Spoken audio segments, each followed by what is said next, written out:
Put a tennis court in. Oh. Or what do they call it? Pickleball or something? Pickleball, apparently, yeah. That's hot. It's tennis without the running. Yeah, without the effort. It's huge. Or skill. Yes, exactly. That's all. That sounds like us. Yeah, I'd be good at that. You'd still beat me, though.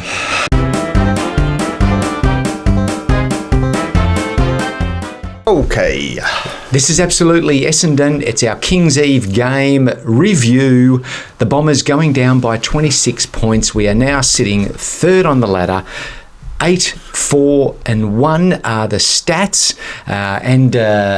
As an intro, if you probably had have asked us at the start of the season, as we turn the corner at the bye, sitting at third, would you take it, Bombers fans? I think we'd all say probably puck yeah. Yeah, well, I don't know about that, but we haven't beaten a team in the top 8 yet, have we? I think that's the deal. Sure, but we'll take a fluttering ladder position. They may have been in the top 8 when we played them, but I don't think, based on the current top 8, we've drawn with Collingwood, and that's it. Yeah.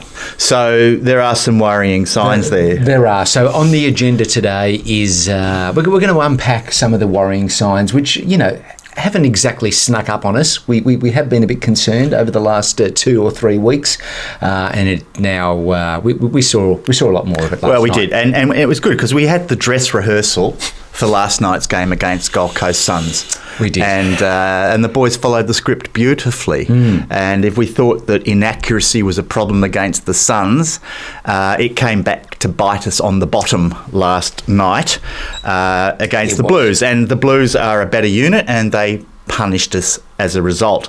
Yes. So I think the whole story about this game is, let's not reach for the razor blades. I think in many ways the Bombers played pretty well, but there is some significant issues regarding our forward line and how we deliver the ball into the forward line. Yeah. And we'll go through that in a little bit more detail in this show. But overall, 26-point loss.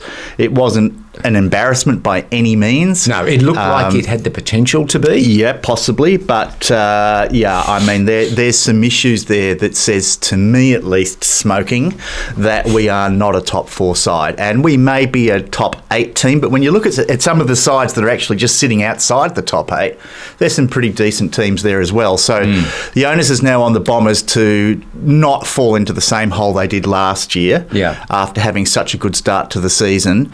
And I think the buy's probably come at the right time for this footy team to just sit back and go, okay, we need to reset a little and we need to think a bit harder about how we're going to play as a football team for the rest of this year if we are to make the finals, and importantly, if we're to win a final. Yeah, I would totally agree with that. The two key factors, well, it's yes, how we're getting that ball into the forward line, and we'll go into maybe some of the stats, but also the players that we expect to be returning after the bye. Will they in fact be returning? But we'll come maybe before we do the deep dive, because I'm sure people are hanging on our every word. I just wanted to look a little bit at some of the pre-game activities. This was an Essendon home game, and I'm not going to labour on this, but I just tell you, sometimes our marketing department fails to read the room, and we allowed Brendan Favola onto a microphone before the game to call out the Carlton players one at a time. Now, that is not normal. Because Essendon home game, right? It's an Essendon home game. So why are we sitting there going, number 1, number 9, Patrick Cripps, building up their crowd to a point of frenzy, I might add, and, just shut up. This is our home game. And then, as a nice sort of dessert to that, the much anticipated gathering of the Danaher boys, the 4 Danaher brothers, before the game was just an absolute atrocious mess. They kind of just had them standing out on the MCG. Well, they dropped the lights for them. Turned the spotlight on them for 5 seconds. Ladies and gentlemen, the Danaher brothers, and then turned the light off, and that was it. I mean, it was an appalling recognition of the contribution of those players to our football club, and in particular, given the time of year, Neil Danaher's involvement in that particular pre-game opening celebration was pathetic. So let's do better, hey? You wanted to see a bit of a highlights package, or wouldn't have hurt, At least an intro? I mean, if nothing else, show Neil Danaher's final quarter against the Blues back in 1981 when he turned the game around and allowed us to win in a now famous match at Princes Park. So anyway, that's that off my chest. Yes. Let's talk about the game. Right. Okay, so it was 25 scoring shots, I think, to 21. In favour of us. Yes, in favour of us. Now, the first question is, our scoring shots, can you take that at face value? Were ours under a lot more pressure, whereas theirs, well, I mean, they were a lot more accurate because of the way they got the ball into their forward 50. Right. Well, let's take a look at the first 2 shots on goal for the whole game.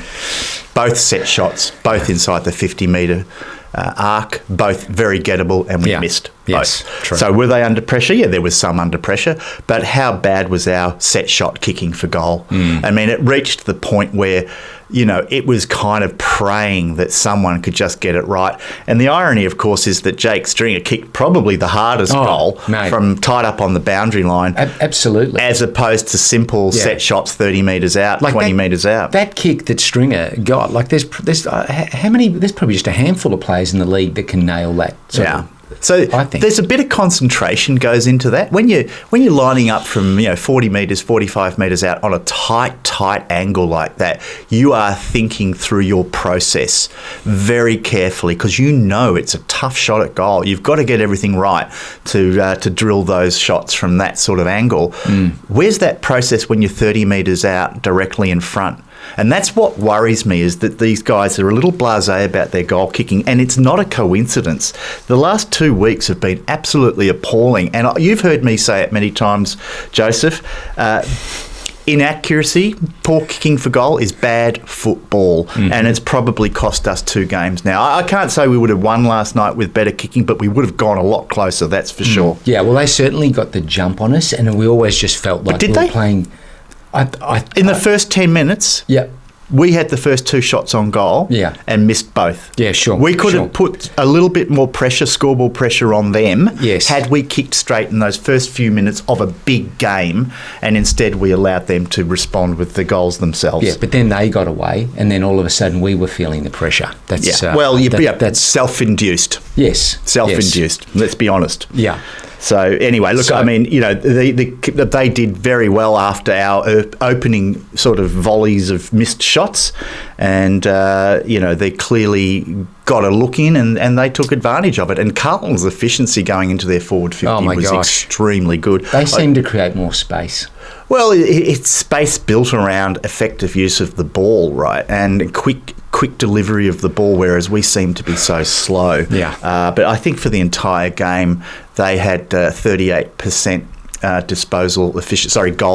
scoring efficiency versus 15% for us. So there's the game in a nutshell. There's a stat right there. Yeah. My gosh. Well, I mean, in general, I mean, we were worried about the situation in the centre, and I thought that we actually did okay. But the key difference for me was Tom de Koning, who just... Conning or Koning? De Koning? De Koning. Well, I've heard Carlton fans pronounce Carlton it the other fans, way. They wouldn't know how to pronounce anything. De Koning. He really just... I felt like he was the difference. Look, he was very good. And, gee, I tell you, watching him up close and personal, he is a beast of a man. He is an athletic powerhouse. What a player he's going to be. Blues fans should be very happy to have him on their team. I actually thought de Koning spending the majority of the game in the ruck would work to our advantage because it would leave them one short in the forward line. That wasn't to be. I thought... because he was jumping in and doing the centre clearance work. He was. Yeah, I think he had 11 or 12 clearances for the game. And Goldstein was pretty good. I think Goldstein won the hit-outs for the night. And I thought, to be fair, he was pretty good at the centre bounce, but around the ground he did nothing. Whereas de Koning had 24 disposals. I mean, that was a critical part of the game. But in terms of the midfield dominance, I thought we did pretty well. I don't think Cripps had any impact on the game whatsoever.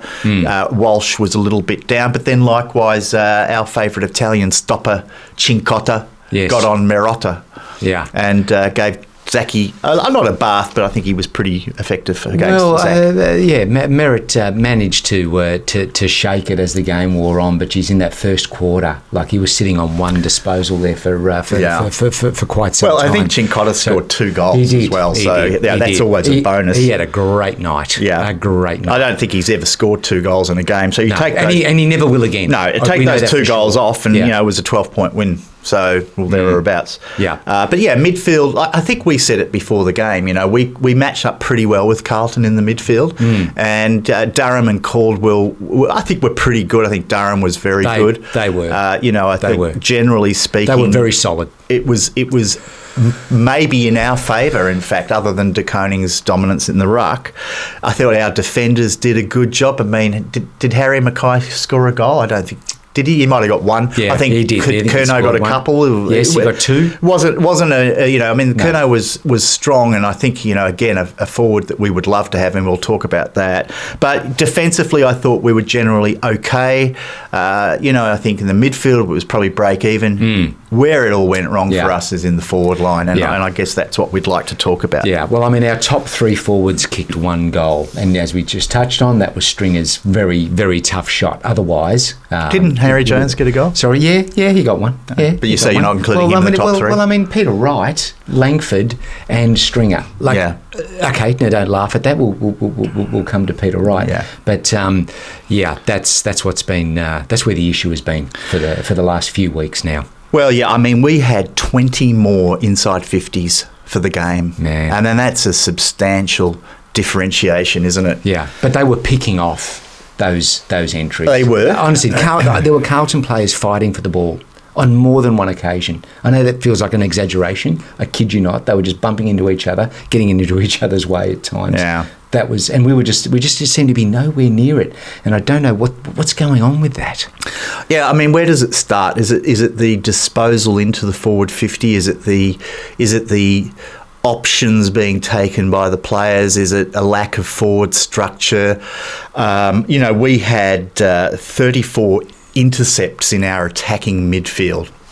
So, forward of the centre, 34 intercepts. Yeah. Do you know how much we scored from those 34 intercepts? 1 goal, 3. So to have that level of dominance, bouncing the ball back inside the forward 50 repeat times, and still not being able to score, that is the big problem, and that is the reason we won't finish in the top 4 this year. We may finish in the top 8, but we are most definitely no threat to a premiership title until we get that part of our game right. And then the other thing is clearances. A part of our game that was so strong in the first half of the season, and now we just are losing week in, week out at clearances, stoppage clearances, centre bounce clearances. And again, last night they beat us pretty handsomely around the stoppages. So, we've said before, is that a Draper factor? It could well be. I reckon if Draper was playing last night, his physical presence may have matched up a lot better against De Koning. And then the other one, of course, is Parrish, who is a clearance beast, and we've missed him, and we won't see him for another 5 or 6 weeks. So there are some issues there that we have to work on if we're going to improve after the bye. Wouldn't you say, like, one of the clear difference was our bottom 6 players compared to their bottom 6? There's a big difference there. No, look, that may be the case. I mean, I'd put Cincotta in their bottom 6, and look what he did. Yeah. So, I mean, you can have ups and downs, but there's no question that, and I think you're right to a large degree, that week in, week out, we've got the same passengers, guys that just are not contributing enough, who are given every chance to do so and are still not taking that step. And I'm going to name a couple. I don't like doing this, but I'm going to certainly start with Harry Jones. I think he has been kind of given a free run this year on the back of he's starting to look like he's going somewhere. I think that time is over. He now has to step up. He's got to be a 2-goal-a-game contributor minimum. At least he got a goal. He does. But and then he was working fairly hard. He works hard, but, he's got to get more of the ball, and he's got to be more of a threat. More of a presence.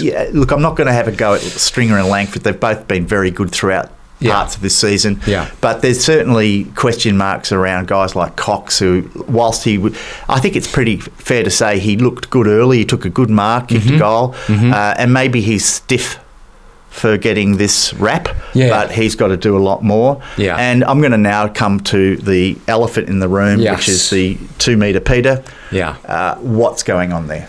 What is going on? I last night for me, and again, we do hate taking pot shots. Last night he went from a player who's just out of form to being a bit of a liability, maybe more than a bit of a liability, because when he was sort of dropping the marks or not even properly contesting, the ball was turning over and they were transitioning very quickly, and I reckon there was probably at least 2, possibly 3 occasions that resulted in goals after that. So it's a worry. He was offered a 5-year contract at the beginning of last season. 2 days later, he dislocated his shoulder, missed the first 10 weeks of the season last year, came back, kicked 5 goals against Carlton, and we all thought, well, Yeah, thank God he's back. Yeah. He has pretty much done nothing since. I mean, he's had a couple of bright games where he's kicked 2 or 3, maybe even 4 goals, but it's been few and far between.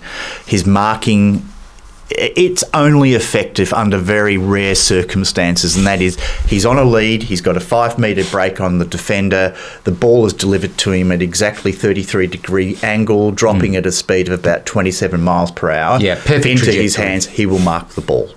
Any other situation, he will drop the ball. He's got concrete mitts, and he is getting seemingly worse at that. He's 2 metres, but he's actually, I think, 203 centimetres. Yeah. Big guy, over 100 kilos, and he floats around like a tissue on a breeze, and he is not imposing himself. I had a close look at Curnow last night. Wow, Curnow hit packs like a bulldozer, and Harry Mackay, even I think in the 3rd or 4th quarter, came flying through in a pack and took out about 3 players, only to hurt himself. But, the physical presence of those guys compared to our Peter Wright is chalk and cheese. And we signed Peter Wright up for 5 years, and we were not prepared to offer Massimo D'Ambrosio 2 years. Yeah. And now D'Ambrosio went, obviously, to Hawthorn, who were prepared to offer him 2 years, and he's now rated the best wingman in the competition. I mean, what the hell is going on with our list management? That's just ridiculous. Killing it. Yeah. He is killing it, D'Ambrosio. Peter Wright, I got to tell you, Smoking, there's a reason why Gold Coast didn't play him for all of a single season the year before we recruited him. He's got 4 or 5 years of evidence to say that he was never going to be much. Sure. We took him for nothing, fair enough. We didn't pay a big price for him. Sure. And he's outperformed our expectations, no question about that. And he did have a fantastic year the year he won the Crichton Medal. Yeah. But since then, I can only say we've got 3 or 4 more years of frustration with Peter Wright. I don't think he's going to be the answer for us. In defence of the powers that be there at Essendon, you could argue, it looks like he's turned the corner. Looks like he could be of value. But yes, 5-year deal? I think it's 5, yeah. That feels top heavy. So he's in the second year of a 5-year deal right now. Yeah, so he'll be at Essendon for the length of his career, the remainder of his career. Probably was a bit much. Yeah, they got a bit excited. It's giving a guy a contract of 5 years on the strength of 1 season, and I mean how often do you see that mistake where you go, oh, gee whiz, we better lock this guy away. He's an absolute gem. No, let him do it for 2 years, 3 years. Let him prove himself. And we've made that mistake again. So, look, I hope that Peter Wright can turn it around. But for mine, he's got to go back to the VFL side, and he's got to find his marking form once again. Yep. And toughen the F up, because he's a big guy and he should be blasting his way through packs, dominating that forward line. Just isn't happening. Yeah. Now, he does seem to always have a lot of players around him, though. That's what you're going to get. Yeah. So did Curnow. So do all key forwards. They are going to get targeted by the defence. That's what the defence does. They go into the games knowing, hey, we got to go double up on this guy and play it.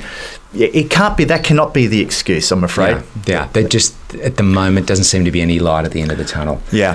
So in general, though, in terms of players, their roles last night, from a coaching perspective, there's some interesting things. Menzies down in the back line. I thought Menzies did well for us last night. Quite well, in fact. Yeah, I was surprised. I didn't know where he was playing, but I kept seeing him marking the ball across the wing half-back line. And I think, well, what's going on here? He's, he was very good. I think he had the most marks on the ground in a game which had Curnow and Harry Mackay playing. That's it. Yeah. So yeah, he did really well. And now I'm going to make a comment here. Yes. This will be a controversial comment. I'll look out. I don't Controversy alert. Jai Menzies dominating off the half-back line shows you how easy it is to play off a half-back line. I mean, I'm sorry. That's the truth of it. So all of those people saying, Nick Martin should be an All-Australian because he gets 30 possessions a game off the half-back line, that's how easy it is to play that position. That is controversial. Nick Martin is wasted off the half-back line. He goes to the forward line, and we saw what he did last night, kicked a couple of goals. His disposal inefficiency is not as damaging when he's aiming for goal. Yeah. When he's kicking the ball off the half-back line and targeting the opposition week in, week out, that's the worry. So I don't know whether Jai Menzies was just a fill-in for a missing Mason Redman. I mean, they're very different players. Yeah. But certainly Jai Menzies showed something off that half-back line and was actually, I think, amongst our best players. I noticed that the Herald Sun didn't name him in our best. Oh, really? I think they probably just look at the possession count and go with that. But definitely Menzies was one of our better players last night. Yeah. I would agree. Have you got anything? Yeah, I do. I just want to talk about Elijah Sartis. Yeah. So I think there's two things with Elijah Sartis. One, he's been incredibly mismanaged by the football club. I would agree. It's 3 weeks in a row he's played as a substitute and comes on and, does 15 minutes in high-pressure games. Yeah. He's not given the opportunity or the luxury of a lot of other players who get the whole game to sort of find their way. Very hard to come on in that cauldron. It is. Very hard. Point two, he should not play another AFL game this year. He needs to spend a lot of time during the remainder of this season and into the off-season, pre-season, working on his kicking. I think there's a lot of commentary around his kicking. His kicking is not AFL standard. It's not even VFL standard, to be honest. I don't know what has happened between his draft year and now, because from all reports he was highly rated for his kicking and disposal effectiveness. Yeah. I understand Collingwood had him rated as high as pick number 3 in his draft year, so no question he was out there to be selected, and I'm not questioning Doro's judgment on Sartis. Yeah. But since he's arrived at the club, he's either panicking, he's not comfortable or confident playing at that level, and therefore when he gets the ball he's just panicking. Yeah. But he has to spend the rest of this year working on that problem because his kicking is just not up to scratch. And I would put him and Peter Wright on the second oval at the hangar and say, you kick it directly to him, and I'd say to Peter Wright, you lead out to his kicks, because the two of them are so flaky at the moment that eventually they'll get it right working with each other, and that's the only way forward for those two. I think Sartis is being played out of position. He's not an outside player. He's an inside mid. He's very good with his hands. He may end up being a Greg Williams type player, although Greg Williams was very good at kicking the football, but the efficiency of his handballing is what makes him a very, very effective player. But he will not get that opportunity because Brad Scott continues to mismanage the poor kid.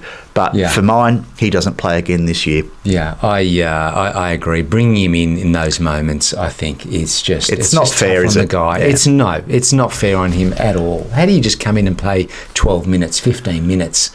Yeah. That doesn't seem right. Yeah. I agree with that. I feel for the kid. It's just so tough at that level in a high pressure game, and he's obviously lacking confidence. To be fair, he must be second guessing everything he does on a football field now. Nothing is instinctive anymore for him, and that's why he's just got to go back to the VFL team and just work on it, because he was picked at number 5 for a reason, and they've got to work with him and help him develop. But throwing him into the cauldron like that.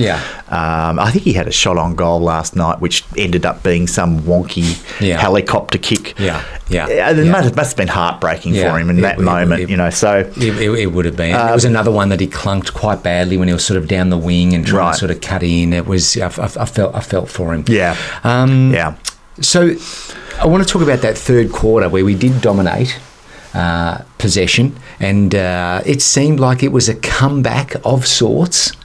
And we had Perkins. I'm not looking to throw Perkins under the bus because he had a fairly solid game and imposed himself. But the one where he's running into the goals, I don't know whether it was unselfish or maybe he just it was the pressure of the moment. Yeah. But had he kicked that goal, and we go to I think 9 points down going into the three-quarter time break, do you think that would have exerted enough pressure where Carlton don't then come out and have that strong 5-7 minutes that then just won the game? Do you think, or do you think it just maybe wouldn't have made it? Overthinking it wouldn't have made any difference? I look. Or would we have gone into that three-quarter huddle just pumped, and the crowd was riding on that kick? I tell you what, I don't think it was Perkins being unselfish. I think it was Perkins being shit scared he was going to miss. And that is the problem with this team at the moment, is their goal kicking is so flaky that they're not prepared to take responsibility. And I feel that, what was he, 40 metres out when he made that pass or tried to pass the ball 45 metres? No, a bit closer. A bit closer, was it? Yeah, I was at the other end of the ground. Yeah. But, I think in his head was, I can't miss this, and there is a guy who's in a somewhat better position who, if I can get the ball to him, he'll be 10 metres out directly in front or thereabouts. So there you go. Would it have made a difference? Look, I think it might have, but the way Carlton came out at the beginning of that fourth quarter, they were just going bang. I think so. And we had no answer to that. And the game was over pretty much 5 minutes into the last quarter. It was. Yeah. I mean, overall, look, I don't think there's a lot that we need to be concerned about. I think we're still building. I think it's all positive, generally speaking. There's clearly some issues. I mean, we outscored them in the second half. And that's with them kicking 5 goals in the last quarter too. We still outscored them in the second half. If we'd kicked straight, the game might have been very different. But it doesn't hide the problem. Had we kicked straight, does not hide the problem. It papers over the cracks, and the cracks remain that we're not winning clearances, we're not winning at the stoppages, and our forward 50 setup isn't working. So that's going to be the theme, I think, post the bye. So speaking of the bye and who we can expect to return, because as we've seen, some of these injury prognosis in terms of weeks out, they've been rubbery at best. And so 1 to 2 weeks slips out to 6 to 7. And so Redmond, that hamstring strain, I'd love to think that he comes back. Dersma, where's he at? Who can we expect? Because I think they need some reinforcements. All of those guys are. I mean, Parrish is out to another 5 or 6 weeks. Who knows? But Draper, Redmond, Dersma, those guys should be back after the bye, at least 1 or 2 weeks after the bye. Because Draper wasn't supposed to be out this long, was he? No, he's who knows? With this club, it's hard to say. But I saw Setterfield went off last night with an injury. First game back. How good was he? He was pretty solid. How good was he? Yeah, I thought so. I mean, we just cursed. I think the lesson here is a lot of these guys, and Setterfield's had a history of injuries. I mean, they're not going to magically become stronger, fitter. Their bodies aren't going to magically become less injury prone. And we're seeing that with Zach Reed, unfortunately, who, as we all know, did a pec muscle, tore it, had surgery, likely to miss the rest of the year. So Zach Reed was good for half a game, played the first game against the Hawks, went off with a hamstring injury after half time, and we haven't seen him since. So, I mean, unfortunately, there are just those types of players. Some of the older viewers out there will remember Scott Gumbleton, who was a number 2 draft pick for the Bombers, and from the day he arrived, he was constantly injured and never really became anything. So I worry about Setterfield long term. Zach Reed clearly was a top draft pick for us. That's a major problem. And still the media keep referring to him as the mythical figure Zach Reed, who's, whose arrival in the team is going to help bolster our opportunities. I don't think we'll ever see Zach Reid playing for Essendon, not to any degree of significance anyway. I hope that's not the case. I'm afraid to say. Yeah, he's had 9 games in 5 years. He missed the whole COVID year in his junior football. Yeah. And then since then, he's been at the Bombers for 4 years. He's played 8 or 9 games in 4 years. No, he's like going to be a mature age recruit who's only played 9 games of football in 5 years. That does not happen. Yeah. Okay. So we're better off keeping a Massimo D'Ambrosio. Hey, I'm thinking Spanish fashion. Yes, fashion brand. So anyway, look, going forward, I think after we clearly have to reset during the buy-in. We do. Now, I watched the VFL game against Carlton where the Dons came. Did you head out to Windy Hill, did you? Came from behind. It was nice to see the Windy Hill. Lovely. But there was a couple of things from that. Caddy did quite well.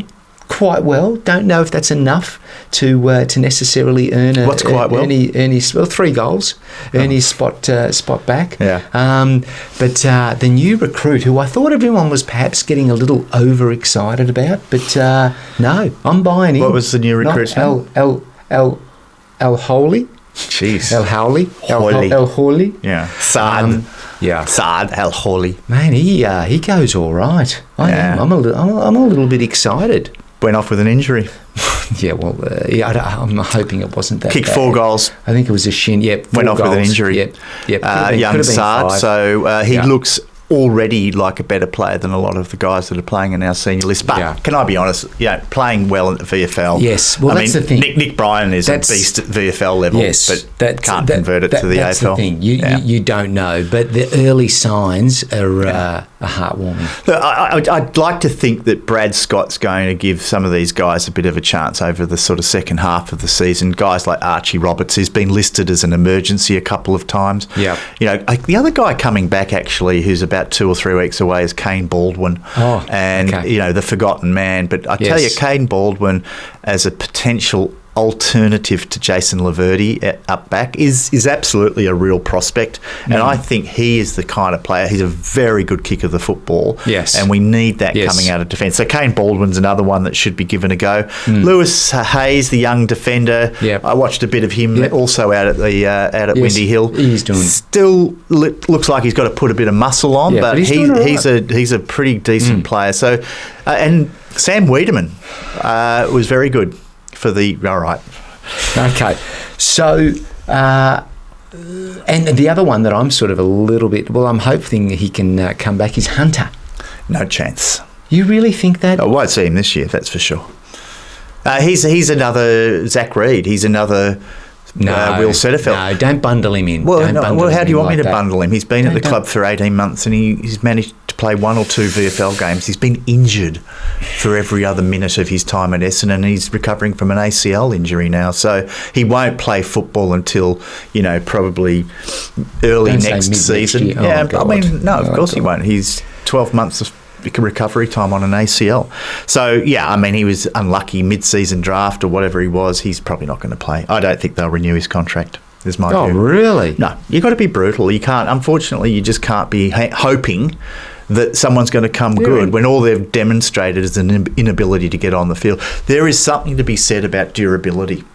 Yes. Players that can stay on the football field are worth their weight in gold. That is true. That is true. Can you imagine if we lost Zach Merritt for periods of time? I shouldn't say things like that. Do not. Do not. So, touch your... Essendon's ability to keep players on the field is critical. When you're a developing side, you've got to get your best players out there. You can't be relying. You mentioned, is our bottom 5 better or worse than their bottom 5? I mean, that's the problem, is that we are forced to select guys that maybe aren't ready to play because of injuries. Yeah. So there's a lot of work to be done. But I think, look, we come out of the bye. I think the first game out of the bye is the Eagles over here in Melbourne. Not to underestimate them. They've been improving.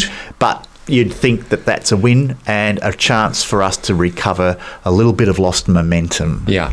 Well, we can only hope.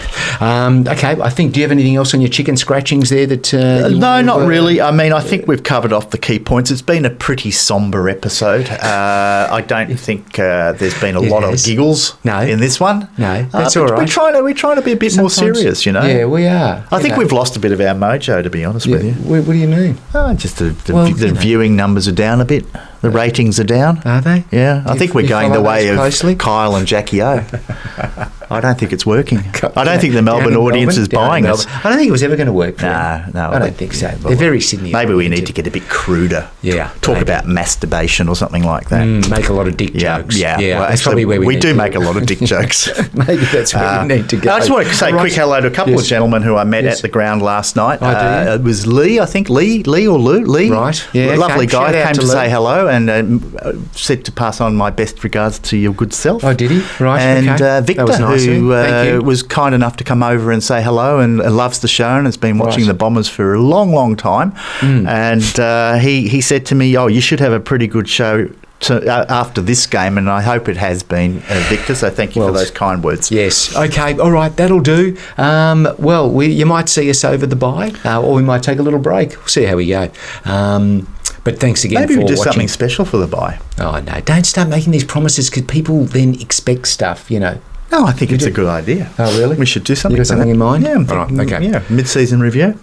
Oh, maybe the Damien Peveril Awards. The Pevsters. The Pevs. It may be time. They could for be that. back. They might be. I tell you, there has been absolutely zero commentary around the Pevs. Yes. Not one person has said, "Where are the Pevs? What's happened to the Pevs? Where's the Pevs?" They might be coming back. And that's fair enough. Okay. All right, fantastic. All right, thanks again for watching. Thanks, guys. Keep your chin up. Yes. It's all good. Hang in there. See ya. Hang in there. Bye for now. Adios. Bye.